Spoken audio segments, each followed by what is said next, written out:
Hi, this is Erica Garraffa, co-creator of Tales of Mild Interest. We are very pleased to present to you this brand new episode of The B Team, which was recorded live at MetroCon 2018 in Tampa Bay, Florida. You may notice some variance in sound quality in some places, specifically around the 18 to 19 minute mark, as we experience some minor technical difficulties, but little hiccups like that are part of the magic of live theater. If you'd like to be part of the magic, you can come see us live at the Carrollwood Cultural Center in Tampa, Florida, November 9th. For more details or to purchase tickets, be sure to visit the Cultural Center's website, carrollwoodcenter.org.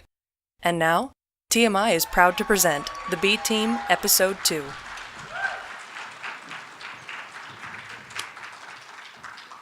Now, you guys have been a great audience for us, and I promise you, we will get you out of here in time to make the wonderful fire show out on the dock, or the bayside here. But before we do, we wanted to bring you something a little special for MetroCon 2018. So just for you all in the audience tonight, we have the world premiere of Episode 2 of The B Team.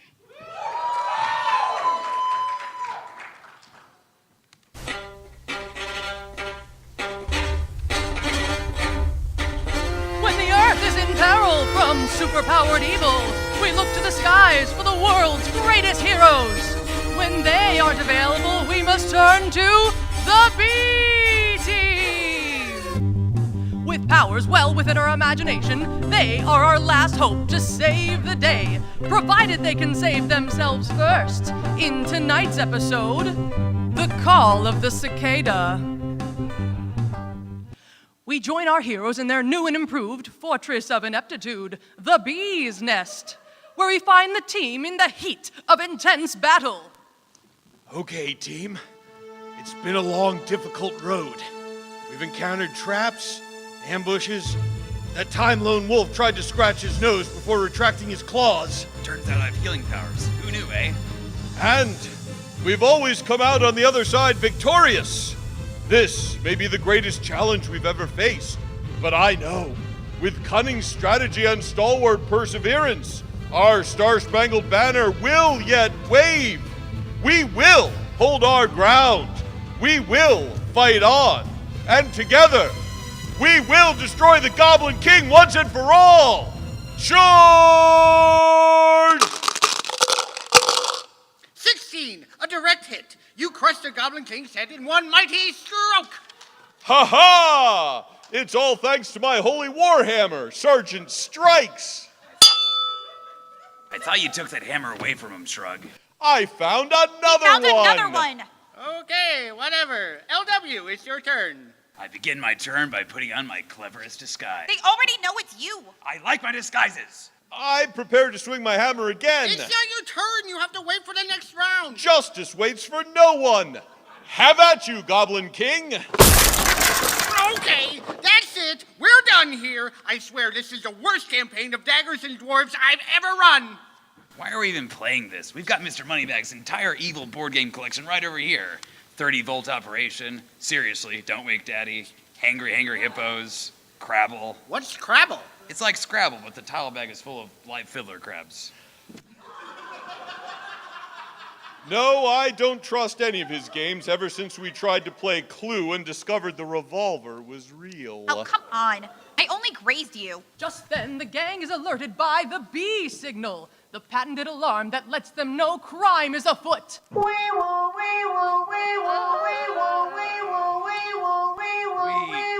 really need to get a new B signal.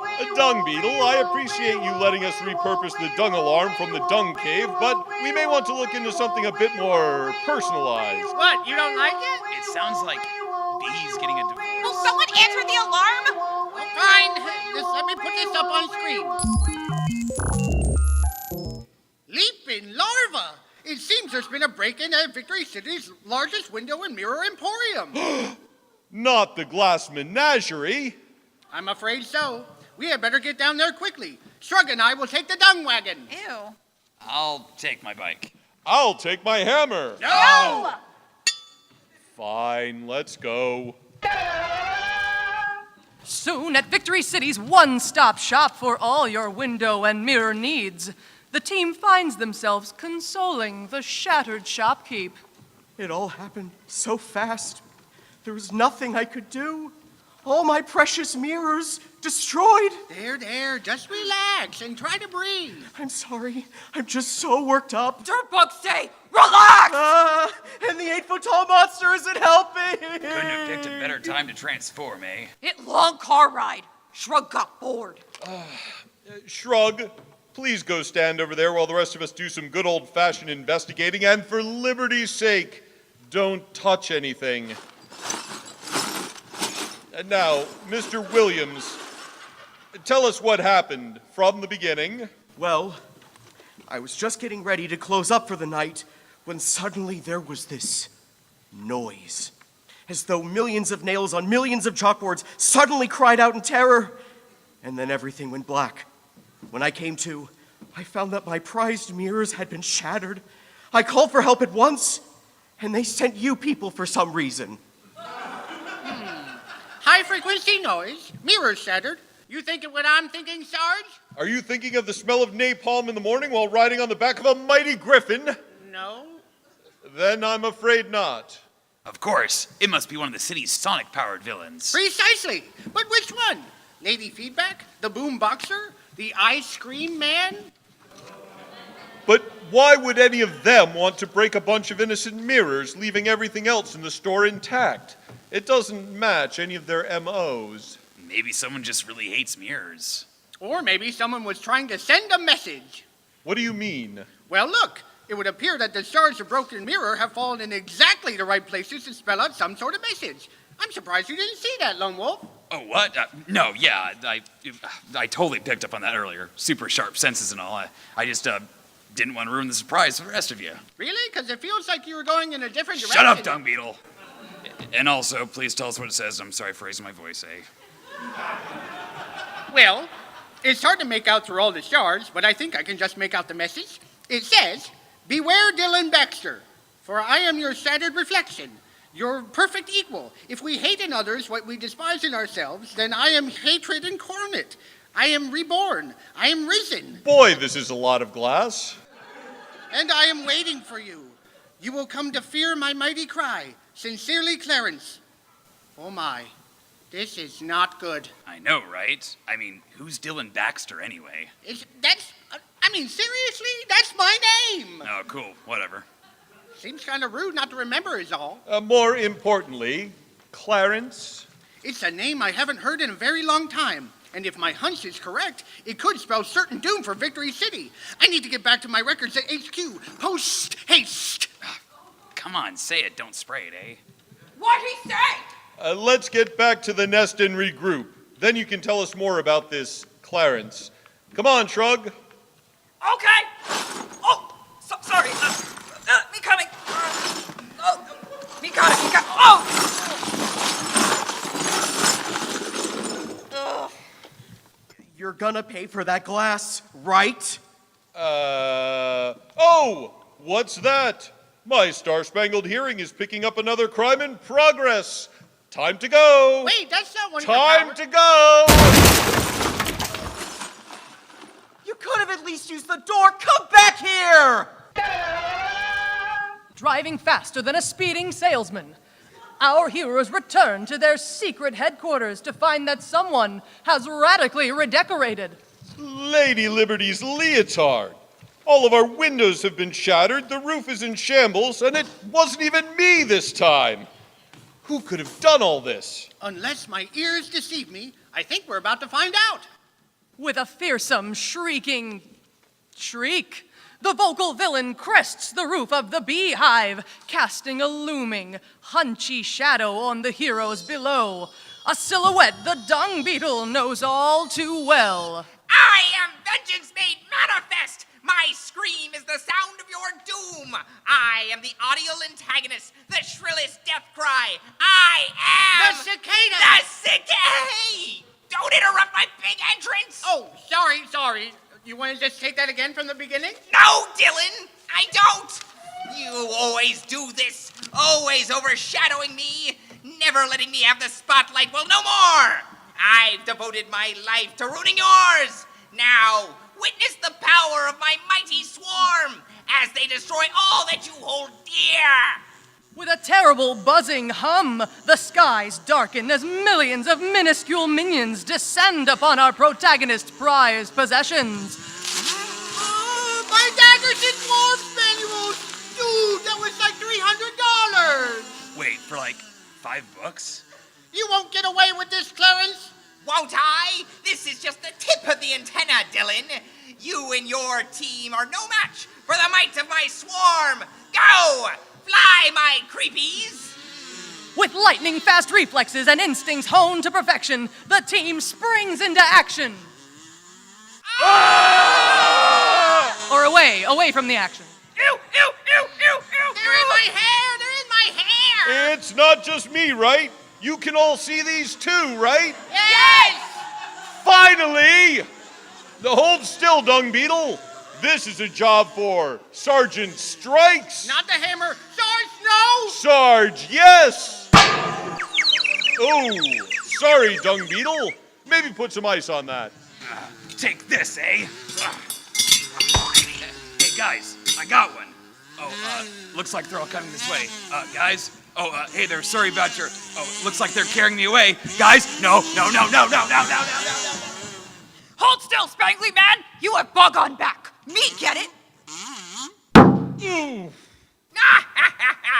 There's no need for me to get my hands dirty when you're too busy destroying yourselves. Not so fast, Clarence. I'll stop you now like I should have stopped you all those years ago. But how do I get up there?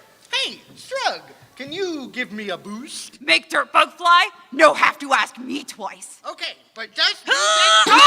Hurtling through the air, the Dungbeetle reaches into his dung sack for his patented dungarang and winds up for a mighty throw. A clever ploy, Dylan, but you're no match for me. Now, feel the call of the cicada.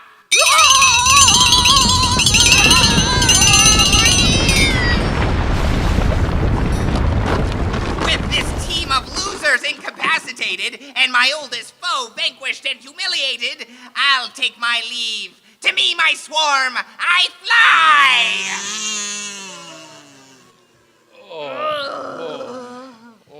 Wait, where did that swarm take Long Wolf?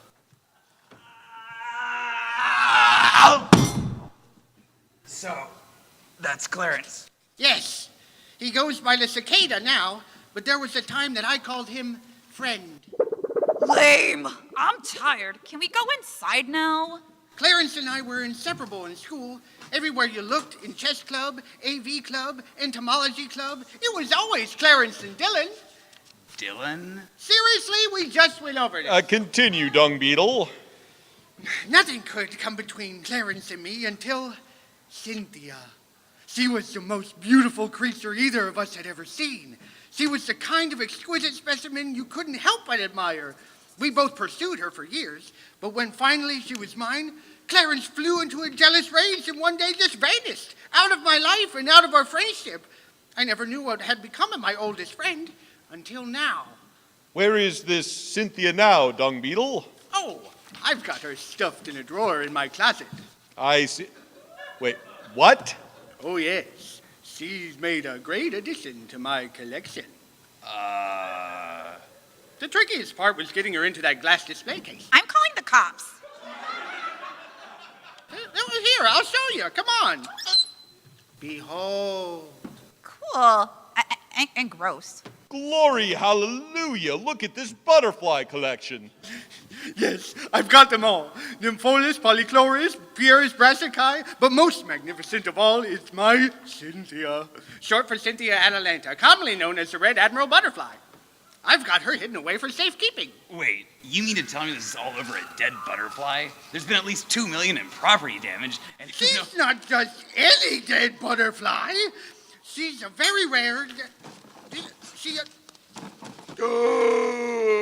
What is it? She's gone. She's gone! This must be the prize he was after. My sweet Cynthia. Clarence!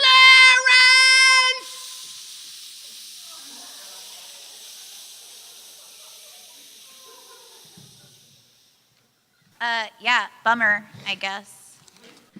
My sweet, sweet Cynthia. She's gone forever. Oh, look, he left a note. Missy, Dylan, it's time to settle things once and for all. If you wish to see your precious Cynthia Atalanta, also commonly known as the Red Admiral Butterfly, again, meet me at the Victory City Museum of Entomology at sundown. You know the exhibit, the Butterfly Gardens. Wait, there's more. P.S. This is between you and me, so come alone. Good, because I was kind of Where's busy. I that planned to hammer, do eh? nothing right now. Well, of course I won't be going alone. I've got my faithful friends by my side. Right, team? Super duper. Well, of course that's what we'll do. A brilliant strategy using 4 people to fight 1 people. But what about the terrible swarm? By Jefferson's memorial, we don't want to repeat our last encounter. I have a simple solution, Sarge. It just so happens I've been working on a flying pest neutralizer in my dung lab. I get a lot of flies in there for some reason. You don't say. Here's the prototype. Simply blowing into the device creates a resonating frequency that temporarily scrambles your little bug brains. Effective and environmentally conscious, the trademark of the Dungbeetle. That pesky swarm will be no problem with just 1 toot on my dung whistle. Did he just say dung whistle? I did say come alone. Resourceful as ever, Dungbeetle. B-Team, let's get to those gardens. Driving at the speed of traffic, our heroes make their way towards the Butterfly Gardens, into what is most assuredly a trap set by the nefarious Cicada. What was that about a trap? Did anyone else hear? Will the Dungbeetle save his larval lady love, or will this be the end of our denizens of Daring Don't? Find out in the heart-murmuring continuation of The B-Team, after these messages. This broadcast brought to you by Scubway. Scubway, eat scub. We now rejoin our heroes as with cunning, wit, and the suggested donation of $10 for admission, they make their way into the jewel of Victory City Museum of Entomology, the Butterfly Gardens. And into what is certainly a trap. What was that? What was what? You just mumbled something about a trap. Probably. Where am I? It's quiet. Too quiet. I mean, is it usually raved out on Tuesdays at the Butterfly Garden? Does anyone else hear that noise? Does it sound like mandolins and shrieking demons? No. Then no. Wait, I think I hear it too. Dungbeetle, come out to play. He's here. Dungbeetle, come out to play. Look sharp, team. He could be anywhere. He's in that tree. No, he's not. There he is. Get him. Not so fast, Dylan. Despite my explicit instructions, I see you brought your little friends. Joke's on you. We're not even friends. But no matter. You've all fallen right into my trap. A trap! I did not see that coming. Trap? What trap? Look around you. Every leaf quivers with life. Every shadow crawls. Now, my grosslings, swarm! Swarm! At the command of their merciless master, a blanket of buzzing bugs coalesces around the legs of our companions, rooting them to the very ground. Benjamin Franklin's bespeckled spectacles. I can't move an inch. Ew, Lone Wolf, your hands are made of knives, aren't they? Just saying. Oh, yeah. I've been wanting a rematch against these little buggers since the last time we met. I'm gonna take this and this. Oh, hey, it's working. Guys, I think I can. Oh, wait, nope, carrying me off again. Squirm all you'd like, you pathetic worms. You're no match for the strength of my swarm. You're powerless against my Power? power. No, I already said that. Yeah, I suppose that's a little redundant. Maybe. Can we get on with this? Right. I don't understand, Clarence. You could have taken me out back at the hive. Why bring me here? You don't remember this place, do you? It's where we first laid eyes on Cynthia. Commonly known as the Red Admiral Butterfly. You can control insects now, Clarence. You could have any butterfly you want, but you just had to go and take what's mine. You're the same selfish brat that you always were. I'm the selfish one. After the way you abandoned me. Abandoned you? You disappeared. I thought you got jealous and left. Jealous of you? No. I've always had the upper appendage ever since we acquired our powers on that fateful field trip to the Museum of Live Radioactive Insects. I'm really glad they closed that place down. Right? That place was horribly unsafe for bringing a bunch of kids. Well, then where have you been all this time? Well, you see, my wondrous gift also came with a terrible curse. You knew me as a mere nymph in my larval state, if you will. But that same fateful night, I underwent a horrific transformation, my body entombing itself in a hideous cocoon. As I gestated a vulnerable pupa, my resentment and anger consumed my every thought. Then, upon completing puberty, Ew. I burst forth from my prison in a shower of chitinous goo. Ew! And my rage manifested into the magnificent new form you see before you. The cicada reborn. Tremble before my power. Sarge, now might be a good time to introduce the cicada to Sergeant Strikes. Sergeant who? You know, your hammer? I have a hammer. Ooh, never mind. That's enough out of you two. You weren't even supposed to be here. So, go, take them away, my swarm, and feast, while Dylan and I catch up. I think not, Clarence. I still have a trick or two up my thorax. With a terrible toot of his dung flute, the beetle blares a short-circuiting sound wave, rendering the teeming mass of insects inert. No! My swarm! My buzzing beauties! You'll pay for this. You'll all pay for this.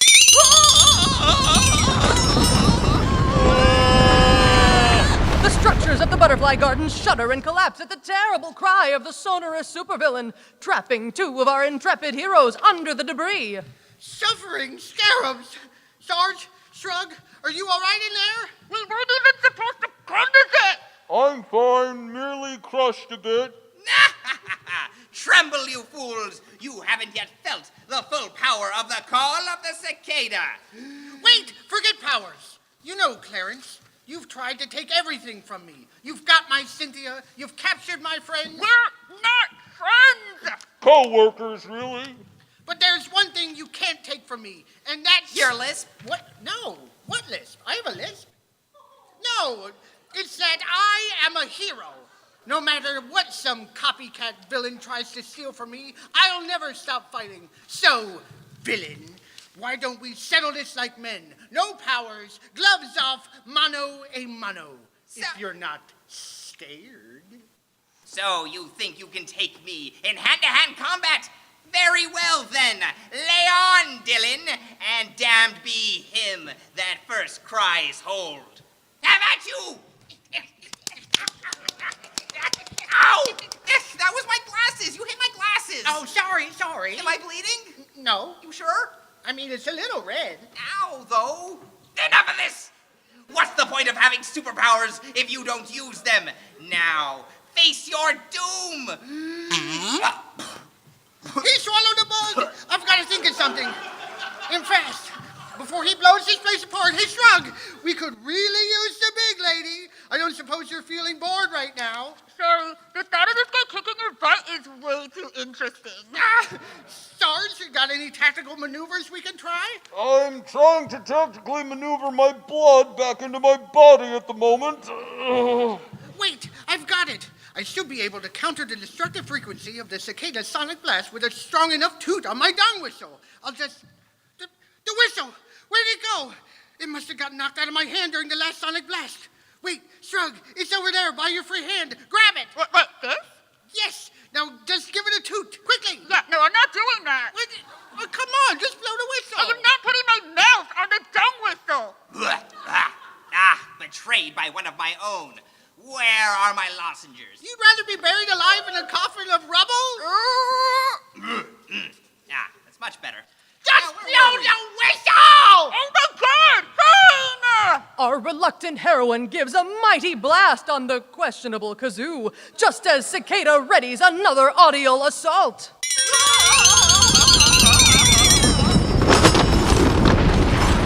As the energy of the cicada's call and the mighty dung whistle collide, what strength was left in the building support gives out, burying hero and villain alike. When the dust clears and the rubble settles, who will be standing victorious? Find out after this word from our sponsor. This broadcast brought to you by Scubway. Try our new $5 foot. Scubway. Ba-da-ba-ba-ba. I'm scubbing it.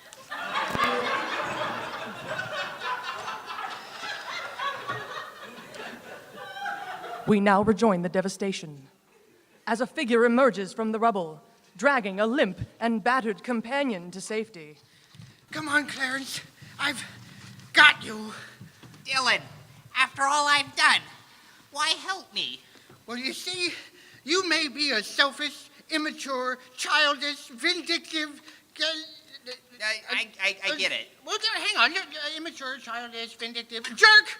But you have always been my best friend. Somewhere, way down in the jerk, way down in the... The Dungbeetle finally succumbs to exhaustion, collapsing at the feet and at the mercy of his arch-rival. Then, sometime later... Wow, Sarge, I can't believe your amazingly elaborate plan to escape that rubble actually worked. It was incredible to watch. Yes, indeed, but no time to describe that now. Look here. It's the Dungbeetle, unconscious but alive. We've got to wake him. But how? Ow, Shrug! Saved your life. Well, someone did anyway. The building caved in on top of us. How did you make it out here safe and sound? The last thing I remember was pulling myself from the rubble and making my way here before I collapsed, and then Clarence, he was right here with me. Where did he go? He seems to have escaped and yet left you unharmed when you were at your most vulnerable. And what's that in your hand? Cynthia! She's been returned! Maybe I got to him after all. Maybe, just maybe, there's a little bit of the old Clarence left. Maybe my best friend really is still out there, somewhere, though he may be miles away by now. Oh, there he is over there. He's running away. I guess without a swarm, he's got to get away on foot. Should we go after him? No, Shrug. He spared my life. He returned my Cynthia. The least we can do is give him a head start, just this once. A chance to find redemption, to live to fight another day, to... Oh, no, cops got him. Yikes. And they are not being gentle. Ooh, that's not supposed to bend that way. Well, I guess that goes to show you crime doesn't pay. No ifs, ands, or bugs. Oh my God. Say, where did that swarm carry Lone Wolf off to anyway? And that's another ne'er-do-well nullified. Join us next time for another misadventure in mediocrity with... Did we win? The B Team!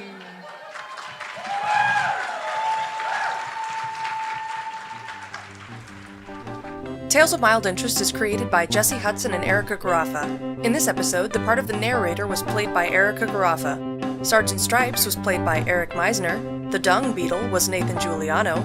The Incredulous Shrug was Evilise Cedrez. The Lone Wolf and the Scubway announcer were Nathan Van Zyl. Mr. Williams, the shopkeep, was Eddie Gomez. And the Cicada was played by James Hollingsworth.